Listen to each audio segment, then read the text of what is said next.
This is Marcus Reid. Before we begin, subscribe, like and share, because today I'll tell you a story that reminds us sometimes a man loses everything not because others stole it, but because he handed it away one drink at a time. Jordan Reeves wasn't always the kind of man people crossed the street to avoid. There was a time when his presence meant safety, when his voice still carried warmth and not regret, when his son Ryan used to run toward him, not away. But alcohol has a way of turning good men into ghosts that haunt their families long before their bodies disappear. Jordan didn't leave home in one dramatic exit. He faded, slowly, quietly, one missed dinner, one broken promise, one slurred apology at a time. And by the time he hit rock bottom, he had no idea when the freefall had truly begun. All he knew was that his son no longer looked at him with hope, but with disappointment sharp enough to be mistaken for hate. By the time Jordan ended up in rehab, he wasn't doing it for his son. He wasn't doing it for redemption.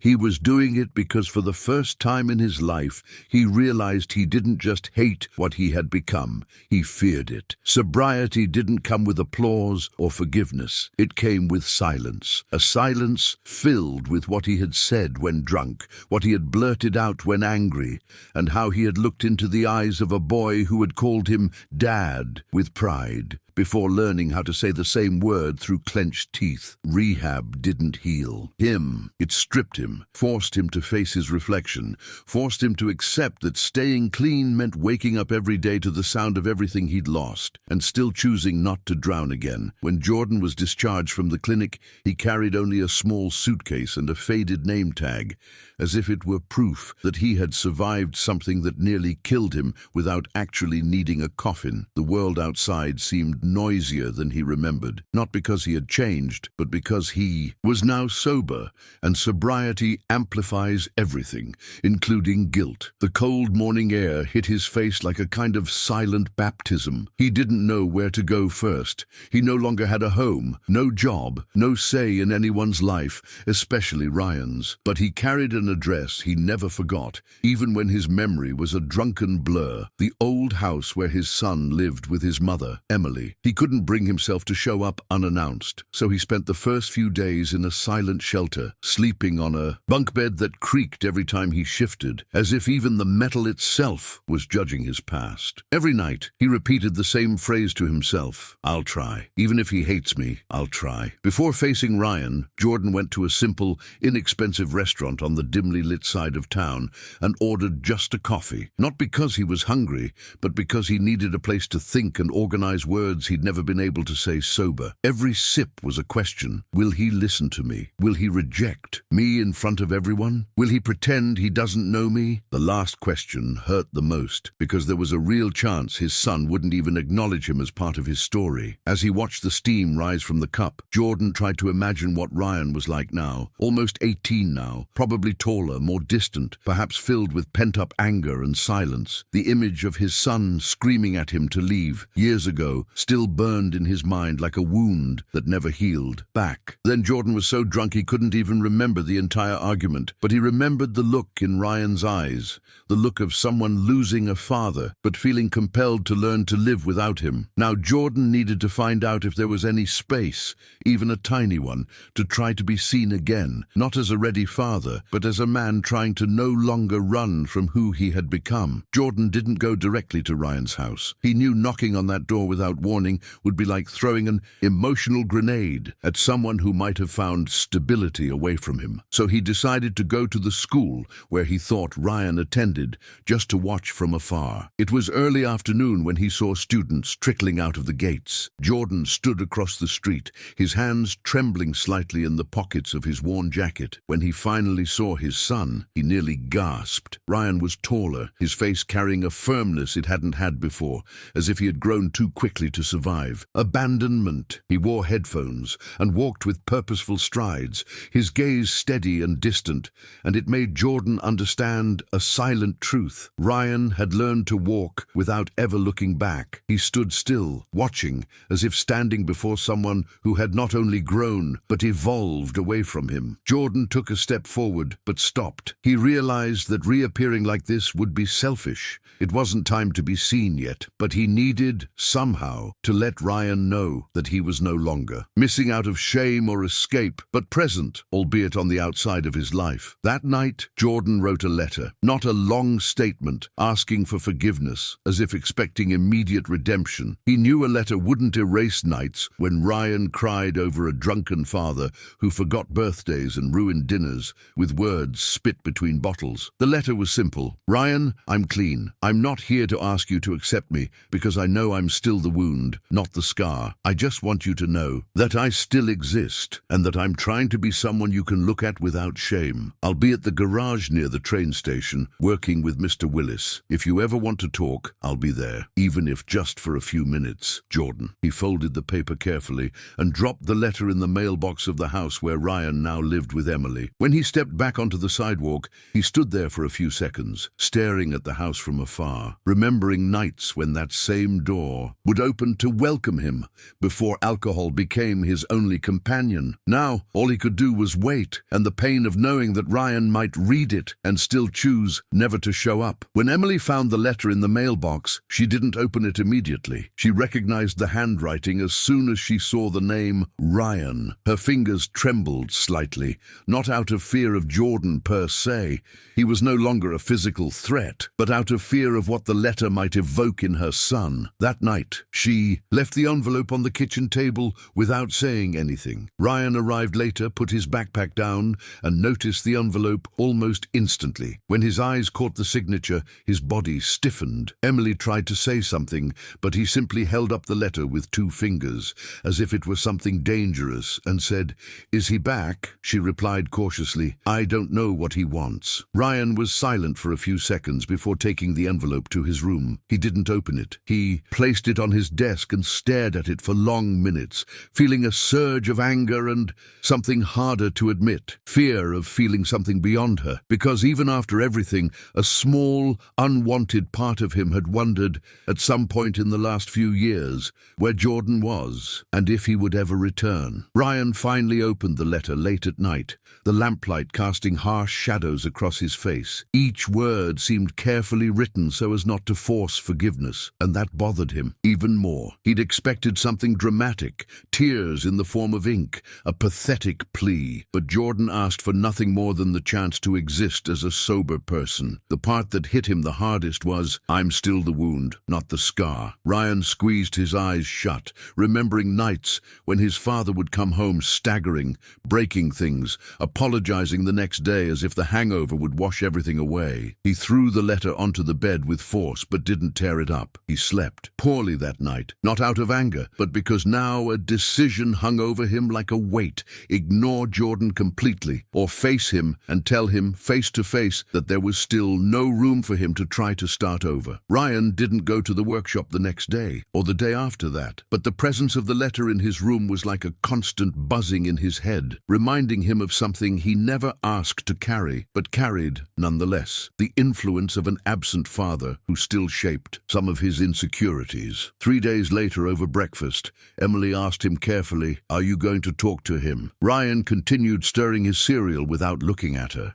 Then he said, his voice cold and firm, "I don't want to talk to him. I just want to see if he's really sober, or if this is just another phase." Emily didn't press. He knew Ryan wasn't going out of curiosity, but out of necessity, the need to confirm whether Jordan was still the man he'd grown to hate, or if he'd transformed into someone who might confuse his feelings. That afternoon, Ryan walked to the train station, observing Mr. Willis's small workshop from a distance. He stood for a few minutes across the street, hands in his pockets, eyes fixed on the half-open door, listening to metallic noises and muffled voices.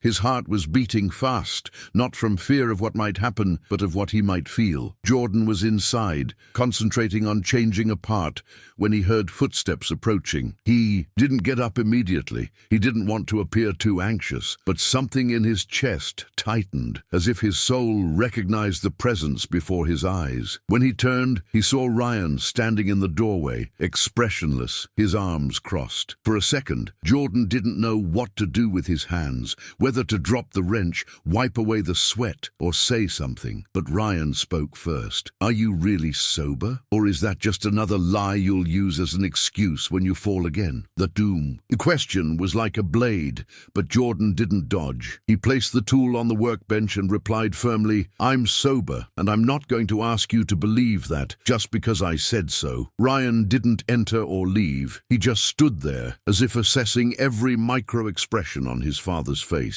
Jordan didn't cry, didn't try to get closer. He simply stood, shoulders heavy, accepting the silent judgment of a son who didn't know whether he saw a man trying to start over or a danger ready to fall. Again, the silence between them weighed heavily, as if each unspoken word were a taut rope, ready to snap. Ryan took another step into the workshop, but didn't cross the line that would have made him too close. He glanced around quickly, as if expecting to see hidden beer cans, signs of relapse, any evidence that Jordan was still the same man who shouted things he never should have said. He found nothing, just a greasy rag, a few tools lined up too neatly for someone lost in addiction. "How many days?" he asked, still not looking his father directly in the eye.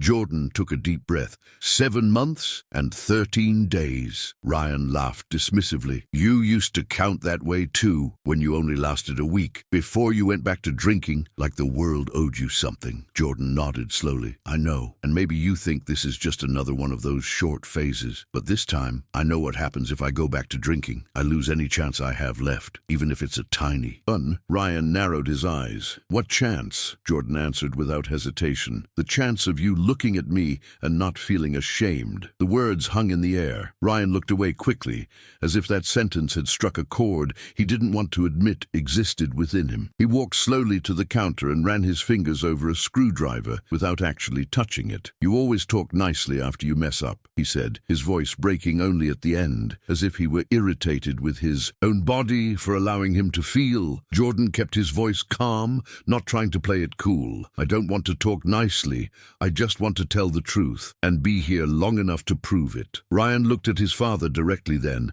and in that look there was more than anger. There was fear.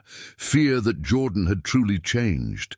Fear that this would force him to deal with feelings he'd buried to survive. "I won't forgive you," he said quietly. Jordan replied, "I know." Ryan continued, "And if you fall again, I won't be here to see the damage." Jordan simply said, "If I fall again, I won't want you to be here." Ryan took a deep breath, as if fighting something inside himself, and then turned and left without another word. But he didn't tear up the letter, and he didn't say he'd never come back. Ryan didn't come back the next day, or the day after that, but something in him had seemed restless since the visit. He'd leave school, and even though he tried to ignore it, his feet seemed to carry him, albeit from a distance, down the street from the small workshop. He didn't go in, he just watched. Sometimes he'd see Jordan cleaning tools, other times talking to Mr. Willis, but he never saw any drink cans or stares lost in space like someone on the verge of a breakdown. It was unnerving, as if Jordan were trying to prove he'd changed without saying anything. Ryan told himself he was just waiting for the fall, because it would be easier to reaffirm his hatred than to accept a change that would require reevaluating everything he felt. But there was something even crueler.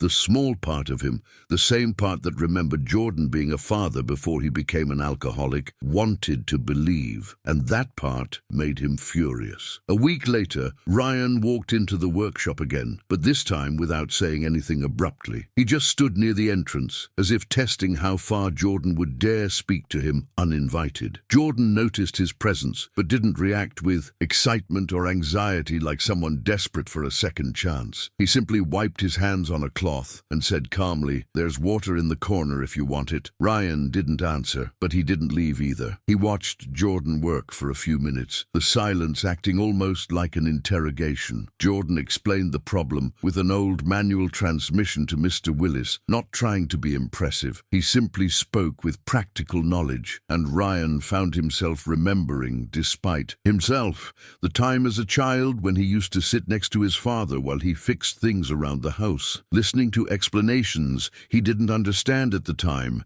but found appealing. "You still know how to do that?" Ryan asked suddenly, without clarifying what that meant.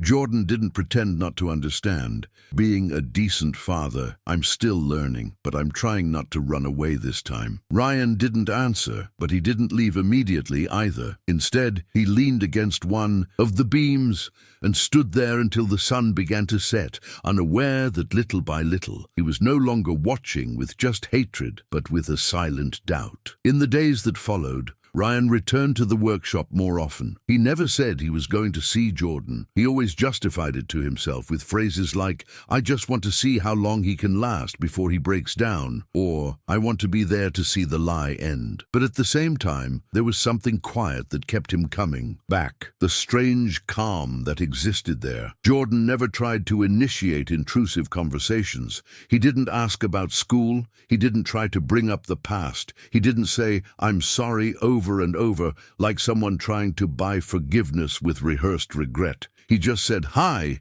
continued his work, and left the door open, literally and emotionally. It was almost irritating, as if Jordan had learned too late that trust isn't regained with urgency, but with repetition. One day, Ryan picked up a wrench from the workbench and casually asked, "How do you know which one goes here?" Jordan explained simply, without seeming moved by being asked, and Ryan listened, even if he seemed disinterested. That moment wasn't grand, but it was real.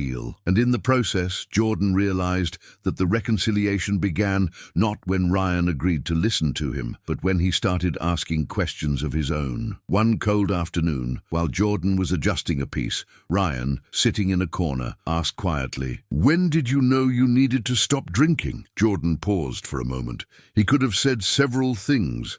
When he lost his house, when he nearly died from poisoning, when Emily said that if he showed up drunk again, she would call the police. But none of these were the whole truth. Then he replied, "When I realized that neither the person I was drinking, nor the person I was trying to quit for a week, was someone I wanted you to remember." Ryan was silent for a few seconds. Then he murmured, "I don't know if you can forget everything." Jordan nodded. "You can't. But you can't be stuck forever in the worst memory you have of me, if I don't give you reasons to create new ones like it." Ryan glanced at him quickly, as if that sentence had hit a nerve he wasn't yet ready to discuss. He didn't respond, but for the first time, he stayed until the end of the workday, leaving only when Jordan closed the shop. Their coexistence gradually ceased to be just a test and began to become a silent routine. Ryan would almost always arrive late in the afternoon, sometimes with the excuse of just passing by. He would sit in a corner, watching Jordan work. Sometimes he would ask technical questions,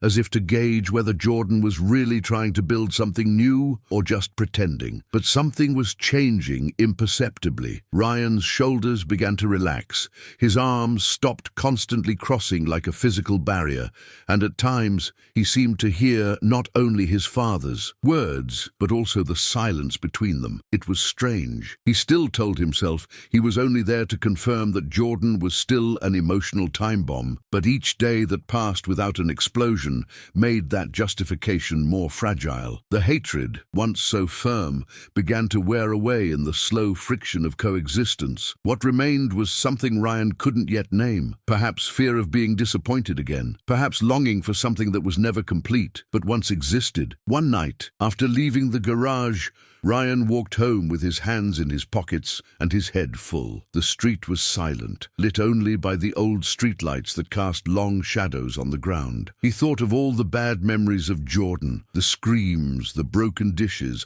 the smell of alcohol mixed with anger. But he also remembered against his will an old scene when he was maybe 8 years old, sitting on his father's shoulders as they watched fireworks together. That memory appeared like an intruder, and Ryan felt angry at it, because it showed that not everything had been bad, and accepting that complicated things. When he got home, he locked himself in his room and stared at his hands, as if they still held traces of a wrench. And then he murmured to himself, "What if it breaks again?" But the answer that frightened him most wasn't the fear of a relapse. It was the fear that he wouldn't want to lose his father again if he started to accept him back. Jordan began to realize that sobriety was only the foundation foundation, but rebuilding trust was the longer, slower, and more painful part. He didn't want to be just a man who stopped drinking. He wanted to be someone Ryan could look at without feeling like he was about to be emotionally betrayed again. So even on days when the guilt weighed heavily and the urge to hide returned, he stuck to the shop routine. No matter how tired he was,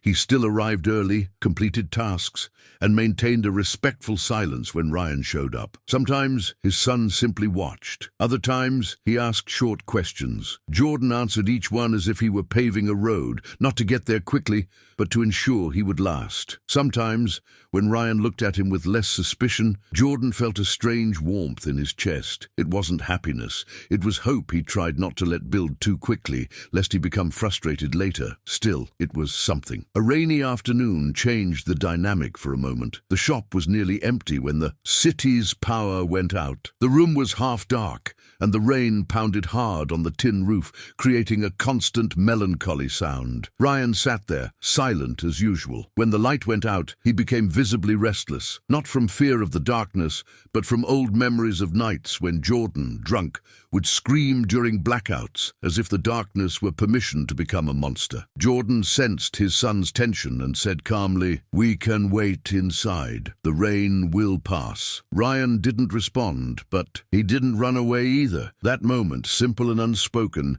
was strange for both of them, because something different happened. Ryan wasn't afraid of Jordan in the darkness. He didn't have to emotionally shield himself from a sudden explosion. They listened to the rain for a few minutes, and when the light returned, Ryan seemed to breathe less heavily. Jordan didn't comment on it, but he remembered that moment as a silent signal that for the first time in a long time, he was no longer a threat to his own son in the dark. Over time, Ryan began picking up tools on his own, without asking for instructions. If he saw Jordan focused on an engine, he'd hand over screws or hold parts to make the job easier. Neither of them commented. It was a silent agreement. Ryan helped without compromising emotionally, and Jordan accepted the help without interpreting it as a sign of reconciliation. Still, Jordan carefully observed his son's every gesture, the way he frowned when trying to understand something, the way he backed away slightly when someone unexpected entered the workshop, the way he looked at his own hands after touching tools that had previously passed through his father's hands. One day, while they were assembling a piece together, Jordan said quietly, "I had to learn all this on my own when I was younger." Ryan replied without looking at him, "I had to learn a lot on my own too." The comment was short but weighty. Jordan swallowed, resisting the urge to apologize in response. He knew that saying "I'm sorry" in that moment wouldn't be a healing gesture, but an attempt to alleviate his own guilt. So, instead of speaking, he continued working, letting the meaning of that exchange linger in the air, like a scar that still hurt but no longer bled as much. One afternoon, as they finished adjusting the brakes on a car, Ryan asked, almost without emotion, "How long are you going to stay here?" Jordan wiped the grease from his hands before answering, "As long as they let me. And even if I don't want to stay here forever, I need to prove to myself that I can stay in one place without running away." Ryan was silent for a few seconds before saying, "I don't know if you can, but I think I want to see if you can." Jordan felt something inside him break and come back together at the same time. It was painful to realize that his son was willing to watch his attempt, but not ready to cheer it on. Still, there was a huge difference between being ignored and being watched. In the past, Ryan had given up on believing. Now, he was waiting to see if there were reasons to believe again. It was in that moment that Jordan understood that winning his son back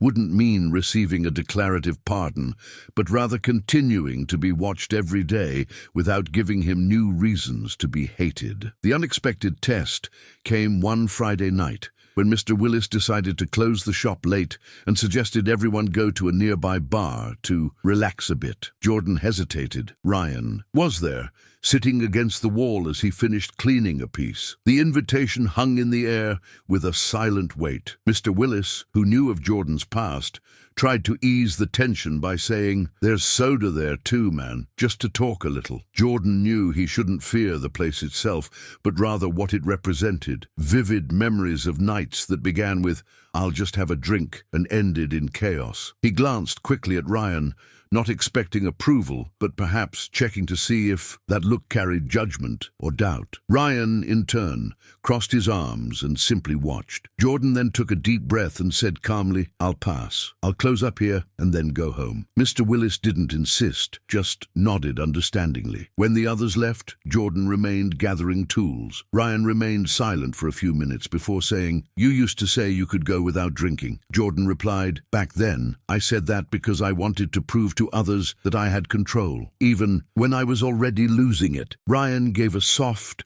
almost imperceptible and then got up to help with the last few tasks. He didn't say "good job" or show any enthusiasm for the decision, but he didn't leave immediately afterward either, and that, to Jordan, was already a sign that he had passed an invisible test. Later, as they turned off the lights and prepared to leave, Ryan asked, "When you feel like drinking, what do you do?" Jordan, without looking directly, replied, "I remember what I was like when I was drinking, and I realize I don't miss what drinking gave me, but what I thought it gave me." Ryan frowned, trying to understand. "And what did you think alcohol gave you?" Jordan rested his hands on the counter for a moment and replied, "The illusion that I was someone better than I really was. Now, if I want to be better, I have to be for real, not just in my head." There was a slight silence after that. Ryan didn't answer, but he followed Jordan to the door. When they left, together for the first time, Ryan didn't walk so far away from him. It wasn't close, but it was no longer extreme distance, and that meant something was starting to move. Not quickly, not definitely, but with a quiet honesty that might last. A few weeks later, Ryan received an invitation to a mandatory school presentation for parents or guardians. He left the paper on the kitchen table, saying nothing, as if it didn't matter. Emily watched him eat in silence. She didn't press the issue right away. Only after he got up to leave did she calmly ask, "Do you want me to go, or do you want to go alone?" Ryan paused for a second before saying, "You can go," but seemed to hesitate with something stuck in his throat. Emily sensed a deeper conflict and added, "Have you considered calling your dad?" Ryan stood still for a few seconds, his fingers slightly tense. He didn't answer immediately because the question was more painful than it appeared. Calling Jordan would be admitting that he was beginning to acknowledge his presence again. But ignoring him would be continuing to pretend he didn't exist, and Ryan wasn't sure he could still do that with the same firmness as before. When he finally responded, his voice wasn't one of acceptance, nor of outright rejection. It was neutral, hesitant. "If he wants to go, I won't stop him." When Jordan read the short message Ryan sent, "There's an event at my school on Friday. You can go if you want." It took him a few minutes to react, not because he doubted the invitation, but because that sentence carried an emotional weight he was afraid to shatter with any impulsive response. He typed and deleted at least 10 replies before simply writing, "If I go, I'll be silent and respect your space. I'll just be there." Ryan didn't respond, but Jordan did. He arrived early, wearing a simple, clean shirt, his hair neat and his gaze reserved. He stood at the back of the auditorium, making no attempt to approach. When Ryan took the stage to present a project, Jordan felt a mixture of pride and regret crush his chest. He didn't applaud prematurely, didn't try to be noticed. He just watched. And the whole time, Ryan avoided looking in his direction until the end, when his eyes almost involuntarily sought the back of the room. Jordan was there, standing there, with a quiet expression, not drinking, not embarrassing him, just present. Ryan quickly looked away, but not because he was angry, but because for a moment he felt something he couldn't quite process. After the event, Ryan didn't say anything to Jordan. He simply left with Emily and went home as if nothing special had happened. But that night, it took him longer than usual to fall asleep. Every time he closed his eyes, he remembered his father's expression. Not embarrassed, not desperate, not begging to be noticed. Just present. As someone who understood that just being allowed to watch from afar was a privilege after having caused so much damage, it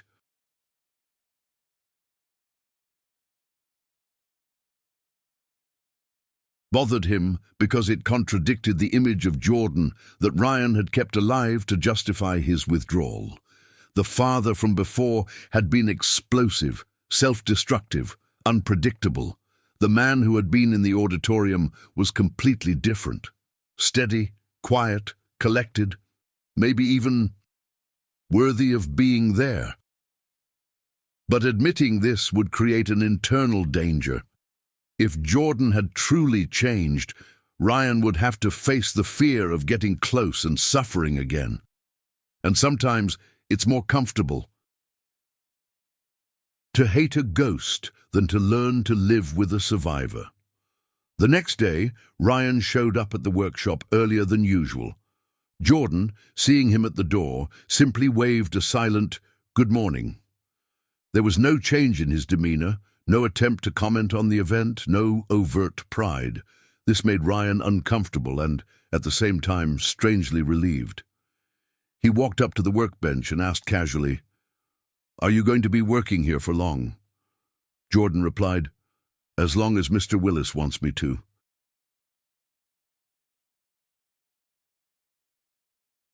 "Stay, and as long as it keeps me on the right path." Ryan crossed his arms. "What if one day you can't stay on the right path?" Jordan hesitated just to be sure he spoke the truth. "Then I'll have to deal with the consequences and lose again what I'm trying to get back." Ryan pressed his lips together thoughtfully. Then he said, "If you break it again, I'm not coming back." Jordan nodded. "I know." The silence that followed wasn't hostile. It was a temporary agreement between two men dealing with fear, surviving vulnerability, and trying to figure out if time could transform regret into trust, even if only slowly. A particularly long, hot afternoon left the workshop nearly silent except for the clanking of tools. Ryan, apparently tired, dropped a wrench on the workbench and stared at it. After a few seconds he said, almost as if thinking aloud, "Sometimes I'm afraid I look like you. Like the you before." The sentence was spoken with controlled coolness, but his expression betrayed discomfort. Jordan felt his stomach sink. He didn't try to deny the past or to say that Ryan would never be like him. Instead, he spoke calmly. "I was afraid of looking like my father too." Ryan turned his head slowly, as if he hadn't expected that answer. Jordan continued, "He drank, and I told myself it would never be that way, until I was worse, because my son had to learn to protect himself from me." Ryan swallowed, his gaze steady but his shoulders tense. Jordan then added, "Maybe the fear of being like me is one of the reasons you never will be." Ryan didn't answer, but something in the way he breathed grew heavier, as if that sentence had touched a nerve he couldn't yet process. Later, at the end of the shift, as Ryan wiped his hands with a cloth, he said, almost without looking at Jordan, "I still have anger." Jordan nodded. "I know," Ryan added, "but I don't think I'm afraid anymore." Jordan said nothing at the time. He didn't ask what that meant, nor did he try to thank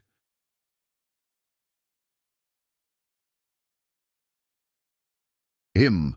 He just watched as Ryan packed his tools away more carefully than usual. When they left together, Ryan didn't pull away as much as usual.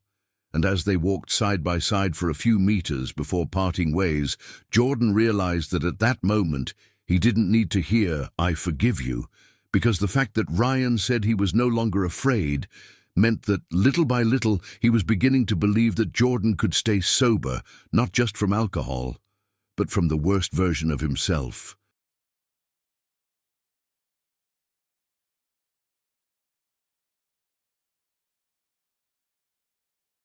Time passed, and the initial fear gave way to a strange normalcy. Ryan still didn't call Jordan Dad, didn't smile openly in his presence, and didn't talk about feelings.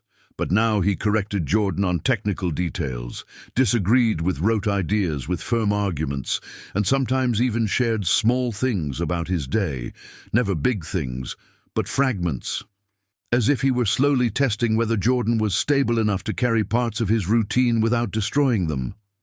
Jordan remained sober, not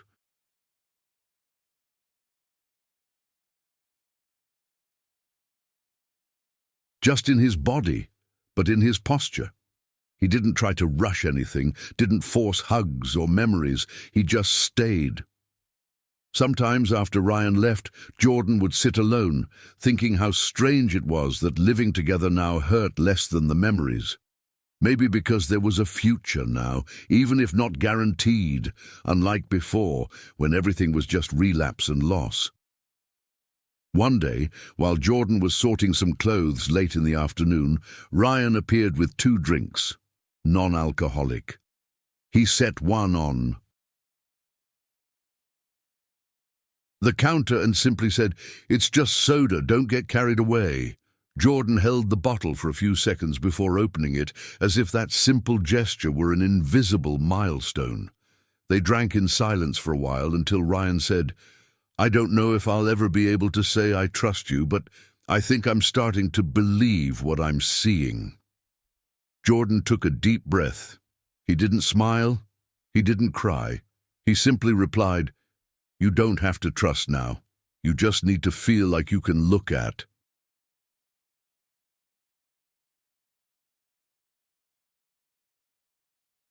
"Me tomorrow and know I'll still be here." Ryan nodded slowly. And in that moment, as they sipped soda beside polished tools, something like an agreement emerged unspoken. Jordan wasn't promising perfection. Ryan wasn't promising forgiveness. But there was a continuation, and it was already something much bigger than either of them had thought possible just a while ago. At the end of that day, Ryan walked to the door, but before leaving, he looked at Jordan and said, "I have a final presentation next month." Jordan stood still, unsure how to react. Ryan then added, without exaggerated emotion, "If you want to watch, go ahead." And he left, without waiting for a response. Jordan stood there for a few moments, the bottle still in his hand, feeling something in his chest tighten differently, not like guilt, not like pain, but like a chance, a small, fragile chance, full of the risk of breaking, but still a chance. And for someone who had spent years destroying everything, being allowed to stay was a silent form of redemption. A month later, Jordan was in the school auditorium again, this time with less hesitation. He still chose to remain in the background, silent, remaining invisible enough not to interfere, yet present enough to support. When Ryan took the stage for his final performance, he no longer looked like a boy carrying anger as a shield. He looked like someone beginning to exist without needing to define himself solely by the abandonment he'd suffered. During his speech, for a brief moment, Ryan glanced toward the back of the room. His eyes met Jordan's. There was no smile, but there was also no turning away. For the first time, the look held no hatred, only recognition that this man, despite everything, had remained. After the performance, Ryan left the auditorium without looking back. Jordan didn't follow. He simply walked slowly, with firm steps, knowing that what mattered wasn't walking side by side immediately, but continuing to walk in the same direction. Days later, without warning, Ryan showed up at the workshop earlier than usual and tossed Jordan a small box. Inside were a pair of new gloves. "These are better than the ones you wear," he said, trying to sound nonchalant. Jordan held them carefully, like someone receiving something too symbolic to be treated as a mere object. He didn't rush to say thank you, nor did he try to turn the gesture into a dramatic moment. He simply replied, "I'll take care of them." Ryan then added, "If they break, you buy another one." They went back to work. Nothing else was said, but the silence between them was no longer filled with fear and hatred. It was filled with waiting, building, and something new they couldn't yet name, but that might one day become trust. Jordan knew he still had a long way to go, but now he wasn't just walking to escape the man he had been, he was walking to deserve who he could still become. And this time, he planned to see it through. This was Marcus Reid.